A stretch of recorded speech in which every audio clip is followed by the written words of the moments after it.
স্বীকৃতির ক্ষেত্রে কয়েকটা জিনিস বাধ্যতামূলক, এটা বলতে ভুলে গেছি, বলেছি। আমি এমন একটা সত্তা সাব্যস্ত করব যেই সত্তাটা সৃষ্টি থেকে আলাদা, যেই সত্তা সবসময় ছিলেন। আপনার কি বলেন, অমনি প্রেজেন্ট বলেন, তাই তো? মানে সবসময় ছিলেন, কিন্তু সৃষ্টি তো সবসময় ছিল না। এই কথা যখন আপনি বলবেন, এটা আপনি কেন বলতে হবে? কারণ হুয়াল আউয়ালু, হুয়াল আউয়ালু ওয়াল আখিরু, তিনি প্রথম ছিলেন, তুমি শেষ হবে। বুঝে আসছে কথাটা? এবং অযাহিরু, তিনি সবকিছুর উপরে। জাহির অর্থ প্রকাশ্য না, কিন্তু আমাদের প্রকাশ্য অর্থ এই যে তিনি সবাই তাকে স্পষ্টভাবে বুঝতে পারে যে আমার রব আছেন, কিন্তু জাহির অর্থ প্রকাশ্য অর্থ না। কারণ রাসূলুল্লাহ সাল্লাল্লাহু আলাইহি ওয়াসাল্লাম নিজে ব্যাখ্যা করে দিয়েছেন। রসুল যে ব্যাখ্যাটা করেন অন্য কেউ ব্যাখ্যা করলে সেটা হবে না, রসুলের ব্যাখ্যাটাই নিতে হবে। রাসূলুল্লাহ সাল্লাল্লাহু আলাইহি ওয়াসাল্লাম হাদিস হচ্ছে এটা, তিনি বলেছেন আল্লাহুম্মা আনতাল আউয়ালু ফালাইসা কাবলাকা শাই।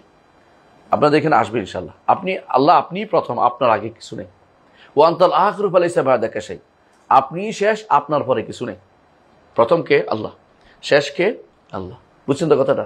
ওয়া আনতাজ যাহিরু ফালাইসা ফাওকাকা শাই, আপনি জাহের, আপনার উপরে কোনো কিছু নেই। তাহলে জাহের অর্থ কি? উপরে। মানে আপনি হচ্ছে সবকিছুর উপরে, তাহলে আল্লাহ উপরে। এইটা আপনার জাতের মধ্যে আপনি শিখিয়ে দেবেন, আল্লাহ জাত উপরে। ও আনতাল বাতুনু ফালাইসা দুনাকা শাই, আপনি মানুষের উপরে থেকেও মানুষের অন্তরের গোপন জিনিস আপনি জানেন। এই বাতুন অর্থ এটা। এই বাতুন অর্থ আল্লাহ গোপন, এটার উদ্দেশ্য নয়। অর্থাৎ তিনি ইয়ালাম বাওয়াতিনুল উমুর, যত জিনিসের বাতিন, কত গোপন করবেন। ইয়ালাম সিররা ওয়া আখফা, গোপন জানেন, গোপন যেটা আসে নাই ওইটাও তিনি জানেন। যে জিনিস আপনার অন্তরে উদিত হবে সেটা কে জানে? আল্লাহ জানেন। উদিত হওয়ার জিনিসটা লেখা আছে এর লাহে মাহফুজে।